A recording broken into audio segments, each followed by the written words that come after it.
ആഴ്ചയിലെ പ്രധാന വിശുദ്ധർ എന്ന പരിപാടിയിലേക്ക് ഏവർക്കും സ്വാഗതം. ഏപ്രിൽ 4 ദേവപാരംഗതനായ സ്പെയിനിലെ വിശുദ്ധ ഇസിദോറിനെ കുറിച്ചാണ് ഈ ദിവസം നാം ചിന്തിക്കുന്നത്. സ്പാനിഷ് സംസ്കാരം വളരെ നന്നായി മനസ്സിലാക്കിയ ഒരു ചരിത്രകാരനും പണ്ഡിതനും ദേവപാരംഗതനുമായിരുന്നു ഇസിദോർ. ഇദ്ദേഹത്തിന് 2 സഹോദരന്മാർ, ലിയാണ്ടർ, ഫുൾജെൻസിയൂസ്, സഹോദരി ഫ്ലോറന്റീന എന്നിവർ പുണ്യവാന്മാരും പുണ്യവതിയുമാണ്.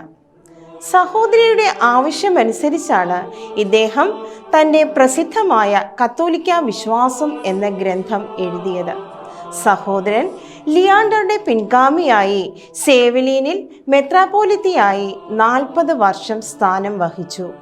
സഭാപിതാക്കന്മാരുടെ ഗ്രന്ഥങ്ങളിൽ നിന്ന് പല ഭാഗങ്ങൾ ചേർത്ത് എഴുതിയതാണ് വാക്യങ്ങൾ അഥവാ സെന്റൻസ് എന്ന പ്രധാന ഗ്രന്ഥം. സന്യാസികൾക്ക് വേണ്ടി അദ്ദേഹം ഒരു നിയമാവലി തന്നെ എഴുതിയുണ്ടാക്കി. എളിമയും ദൈവസ്നേഹവും ഒന്നിച്ചു ചേർന്ന് അദ്ദേഹത്തിൻ്റെ പ്രസംഗങ്ങൾ ശ്രോതാക്കളുടെ ഹൃദയത്തെ ആനന്ദിപ്പിക്കാറുണ്ടായിരുന്നു. ജോലി ചെയ്യുമ്പോഴും പാടുക, അധ്വാനിക്കുമ്പോഴും ദൈവസ്തുതി അധരങ്ങളിൽ ഉണ്ടായിരിക്കട്ടെ എന്നാണ് വിശുദ്ധ ഇസിദോർ പറഞ്ഞിട്ടുള്ളത്. വിശുദ്ധ വിൻസെന്റ് ഫെറർ എന്ന പുണ്യവാന്റെ ദിനമാണ് ഏപ്രിൽ 5. ഉത്തമ കത്തോലിക്ക മതവിശ്വാസികളായ മാതാപിതാക്കളിൽ നിന്നാണ് വിൻസെന്റിൻ്റെ ജനനം. മാതാപിതാക്കളുടെ ശീലം ചെറുപ്പം മുതൽ തന്നെ ഈ ബാലനെ സ്വാധീനിച്ചിരുന്നു. ഈശോയുടെ പീഡാനുഭവത്തോട് ആർദ്രമായ ഭക്തി ഉണ്ടായിരുന്ന വിൻസെന്റ് ചെറുപ്പം മുതലേ ബുധനാഴ്ചയും വെള്ളിയാഴ്ചയും ഉപവസിച്ചിരുന്നു. പഠിത്തത്തിൽ കേമനായിരുന്ന അദ്ദേഹം 12 വയസ്സ് മുതൽ തത്വശാസ്ത്രവും ദൈവശാസ്ത്രവും പഠിച്ചു തുടങ്ങി. 18-ാം വയസ്സിൽ ഡൊമിനിക്കൻ സഭയിൽ ചേർന്ന പുരോഹിതനായ അദ്ദേഹം 22-ാമത്തെ വയസ്സിൽ ഡോക്ടറേറ്റ് നേടി. പ്രേഷിതവേല പ്രധാന ദൗത്യമായി ഏറ്റെടുത്തിരുന്ന അദ്ദേഹത്തിൻ്റെ പ്രഭാഷണങ്ങൾ കേൾവിക്കാരെ കരയിക്കുന്നതായിരുന്നു. പാപം, മരണം, വിധി, നരകം എന്നിവയെക്കുറിച്ചെല്ലാം അദ്ദേഹം പ്രസംഗിച്ചു. അതുകൊണ്ട് തന്നെ വിധിയുടെ മാലാഖ എന്ന അപരനാമം അദ്ദേഹത്തിന് ലഭിച്ചു. ഭാഷാപരവും അത്ഭുതപരവും സിദ്ധിച്ചിരുന്ന അദ്ദേഹം ബാഴ്സലോണിയയിലെ മെത്രാനായ ജോൺ സോളറിൻ്റെ മുടന്ത് അത്ഭുതകരമായി മാറ്റി. ഒരിക്കൽ ഒരു മഹാൻ വിൻസെന്റിൻ്റെ കൂടെ യേശു ക്രിസ്തുവാണ് സംസാരിക്കുന്നത് എന്ന് പറഞ്ഞു. ആധ്യാത്മിക ജീവിതം എന്ന ഗ്രന്ഥത്തിൽ അദ്ദേഹം ഇങ്ങനെ പറയുന്നു: എൻ്റെ ആത്മാവും ശരീരവും വ്രണിതമാണ്. എൻ്റെ പാപങ്ങളും അനീതികളും നിമിത്തം എൻ്റെ ജീവിതം ചീഞ്ഞു നാറുന്നു. വിനയത്തിന് ഗുരുവായ ക്രിസ്തു എളിമയുള്ളവർക്ക് സത്യം വെളിപ്പെടുത്തുന്നു. അഹങ്കാരികളിൽ നിന്ന് അവിടുന്ന് അകന്നു മാറുന്നു. എന്തു ചെയ്യുകയാണെങ്കിലും സ്വന്തം കാര്യം ചിന്തിക്കാതെ ദൈവത്തെപ്പറ്റി ചിന്തിക്കുക എന്നതാണ് നമുക്ക് ഈ വിശുദ്ധൻ നൽകുന്ന ഉപദേശം. ഏപ്രിൽ 6 വിശുദ്ധ സെലസ്റ്റിൻ. റോമാവാസിയായിരുന്ന സെലസ്റ്റിൻ ബോണിഫസ് മാർപ്പാപ്പയുടെ ചരമശേഷം റോമ സിംഹാസനം ഭരിച്ച ആളായിരുന്നു. മരണനേരത്ത് പാപമോചനം ആവശ്യപ്പെടുന്ന ആളുകൾക്ക് പാപത്തിൻ്റെ പഴക്കം നോക്കാതെ മോചനം നൽകാൻ സെലസ്റ്റിൻ മാർപ്പാപ്പ മറ്റു മെത്രാന്മാരോട് നിർദ്ദേശിച്ചു. അദ്ദേഹം റോമയിൽ ഒരു സുനഹദോസ് വിളിച്ചുകൂട്ടി. തിരുസഭയുടെ ഐക്യത്തിനായി എല്ലാവരും ഒത്തു പ്രവർത്തിക്കണമെന്ന് ആഹ്വാനം ചെയ്തു. ബ്രിട്ടനിൽ സുവിശേഷം പ്രസംഗിക്കുവാനായി വിശുദ്ധ പല്ലാഡിയൂസിനെ അയച്ചതും വിശുദ്ധ പാട്രിക്കിനെ അയർലൻഡിലേക്ക് അയച്ചതും സെലസ്റ്റിൻ മാർപ്പാപ്പയാണെന്നാണ് പറയപ്പെടുന്നത്. ആത്മാക്കളുടെ അഭിവൃദ്ധിക്കായി ഈ വിശുദ്ധനോട് അപേക്ഷിക്കാറുണ്ട്.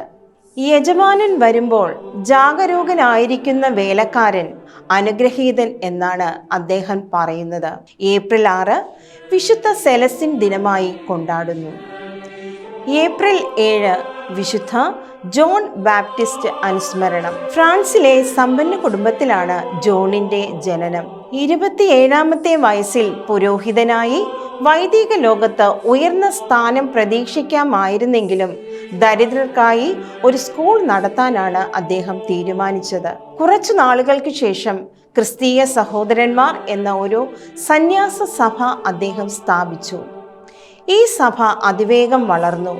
കുട്ടികളെ പഠിപ്പിക്കാനും അധ്യാപകർക്ക് ശിക്ഷണം നൽകാനും പുതിയ പുതിയ പദ്ധതികൾക്ക് അദ്ദേഹം തുടക്കം കുറിച്ചു. പാഷാണ്ഡികളായ മറ്റു ചിലർ എതിർത്തുവെങ്കിലും അന്തിമ വിജയം ജോണിനായിരുന്നു. 1950 12-ാം പിയൂസ് മാർപ്പാപ്പ അദ്ദേഹത്തെ സ്കൂൾ അധ്യാപകരുടെ മധ്യസ്ഥനായി പ്രഖ്യാപിച്ചു. യുവജനങ്ങൾക്ക് ശിക്ഷണം നൽകുന്നതിനേക്കാൾ ശ്രേഷ്ഠമായി മറ്റൊന്നും ഇല്ല എന്ന് കരുതിയ അദ്ദേഹത്തെ ഏറ്റവും മികച്ച ശ്രേഷ്ഠ ആചാര്യനായി ഞാൻ കരുതുന്നു എന്ന് വിശുദ്ധ ക്രിസോസ്റ്റം പറഞ്ഞിട്ടുണ്ട്. ഇതുതന്നെ നമുക്ക് വിശുദ്ധ ജോൺ ബാപ്റ്റിസ്റ്റിനെ ഓർക്കാൻ മതിയായ കാരണമാണ്. ദൈവമാതാവിൻ്റെ അതീവ ഭക്തനായിരുന്ന വിശുദ്ധ ഹെർമൻ ജോസഫിൻ്റെയും ദിവസമാണ് ഏപ്രിൽ 7. ഏപ്രിൽ 8 2-ാം ശതാബ്ദത്തിലെ തിരുസഭയുടെ ഇടയന്മാരിൽ വെച്ച് എത്രയും പരിശുദ്ധനും പ്രഭാഷണ ചതുരനുമായ ഒരു മെത്രാനായിരുന്നു കോറിന്തിയിലെ വിശുദ്ധ ഡയനീഷ്യസ്. ഇദ്ദേഹത്തിൻ്റെ തിരുനാളാണ് ഏപ്രിൽ 8. സ്ഥിരമായി വിശുദ്ധ കുർബാനയുടെ സമയത്ത് സുവിശേഷ പാരായണത്തിന് ശേഷം ഇദ്ദേഹം മാർപ്പാപ്പയുടെ ലേഖനങ്ങൾ വായിക്കുമായിരുന്നു. തനിക്ക് ചുറ്റുമുള്ള എല്ലാ സ്ഥലങ്ങളിലും ഉള്ള പള്ളികൾക്കും ദരിദ്രർക്കും അദ്ദേഹം ധാരാളം ദാനധർമ്മങ്ങൾ ചെയ്യുമായിരുന്നു.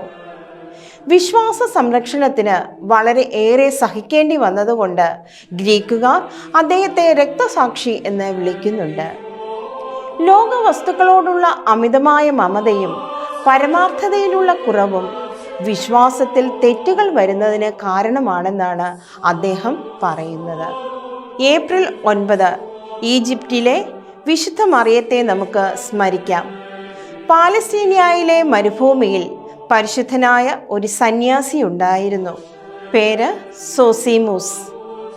അദ്ദേഹം ഒരു പുണ്യവാനെ കാണാനായി ഈജിപ്തിലെ മരുഭൂമിയിലൂടെ സഞ്ചരിക്കുമ്പോൾ അകലെയായി ഒരു രൂപം കണ്ടു.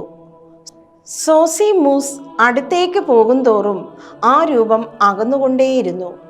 ശബ്ദം കേൾക്കുന്ന ദൂരം ആയപ്പോൾ അദ്ദേഹം രൂപത്തോട് നിൽക്കാൻ ആജ്ഞാപിച്ചു. ഉടനെ മറുപടി കേട്ടു, സോസിമൂസ്, ഞാനൊരു സ്ത്രീയാണ്. എനിക്ക് ധരിക്കാൻ മേലങ്കി എറിഞ്ഞു തരിക, എന്നിട്ട് അങ്ങേക്ക് അടുത്തു വരാം. ബാക്കിയുള്ള കഥ ഈ സന്യാസിയുടെ ആത്മകഥയിലുണ്ട്. ഇതിൽ ആ രൂപം പറയുന്ന സ്വദേശം ഈജിപ്തിലാണ്. 12-ാം വയസ്സിൽ മാതാപിതാക്കളുടെ അനുവാദം കൂടാതെ തോന്നിയതുപോലെ ജീവിച്ചു. 29-ാമത്തെ വയസ്സിൽ ജെറുസലേമിലേക്ക് കപ്പൽ കയറി. കൂടെ ഉണ്ടായിരുന്ന തീർത്ഥാടകരെ എല്ലാം ഞാൻ പാപത്തിലേക്ക് വലിച്ചിഴച്ചു. വിശുദ്ധ കുരിശു വെച്ചിരുന്ന ഒരു ദേവാലയത്തിലേക്ക് ജനക്കൂട്ടത്തിനിടയിലൂടെ ഞാൻ കയറാൻ ശ്രമിച്ചപ്പോൾ ഏതോ ഒരു അദൃശ്യ ശക്തി എന്നെ തടഞ്ഞു. പല പ്രാവശ്യവും ഇങ്ങനെ സംഭവിച്ചപ്പോൾ എൻ്റെ അതിഭയങ്കര പാപങ്ങളാണ് ഈ അനുഭവത്തിന് കാരണമായതെന്ന് കരുതി ഞാൻ നിലവിളിച്ചു. പാപിയായി എന്നെ അനുഗ്രഹിക്കണമെന്ന് അപേക്ഷിച്ച് ദേവാലയ വാതിൽക്കൽ എത്തിയപ്പോൾ ഒരു തടസ്സവും കൂടാതെ അതിനുള്ളിൽ കടക്കാൻ എനിക്ക് കഴിഞ്ഞു. ദൈവമാതാവിനോട് നന്ദി പറഞ്ഞ് ഞാനിപ്പോൾ ജോർദാൻ മരുഭൂമിയിൽ താമസിച്ചു കൊണ്ടിരിക്കുന്നു.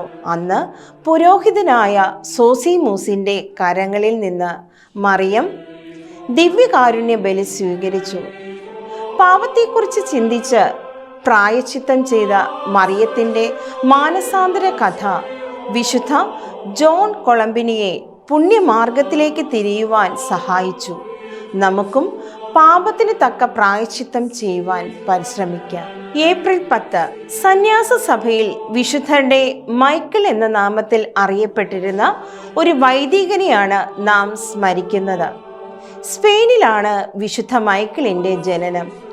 യുവ വൈദികനായ മൈക്കിൾ 22-ാമത്തെ വയസ്സിൽ ബാഴ്സലോണിയയിലെ പാതുക സഭയിൽ ചേർന്നു. എല്ലാവർക്കും സൽമാതൃക നൽകിക്കൊണ്ട് ഏറ്റവും പരിശുദ്ധമായ ജീവിതം നയിച്ചു. മുഴുവൻ സമയവും പ്രാർത്ഥനയും പ്രായശ്ചിത്തവുമായി അദ്ദേഹം ചിലവഴിച്ചു. ആശ്രമത്തിലെ വ്രതങ്ങൾ നവീകരിക്കുന്നതിൽ അദ്ദേഹം ശ്രദ്ധിച്ചു. വിശുദ്ധ കുർബാനയോടുള്ള ഭക്തി പ്രചരിപ്പിക്കുന്നതിൽ അത്യുത്സാഹം കാണിച്ചിരുന്ന ഫാദർ മൈക്കിൾ സ്പെയിനിലെ ഏറ്റവും ശ്രേഷ്ഠനായ ഒരു പ്രേക്ഷിതനായിരുന്നു. നന്നേ ചെറുപ്പത്തിൽ 34-ാമത്തെ വയസ്സിൽ ഈശോയുടെ നിത്യസമ്മാനത്തിനായി ഈ ലോകത്തോട് യാത്ര പറഞ്ഞു. നിങ്ങളുടെ സകല പ്രവൃത്തികളും ദൈവരാജ്യത്തിനും ദൈവമഹത്വത്തിനായും നൽകുക എന്നാണ് ഈ വിശുദ്ധന്റെ ഉപദേശം.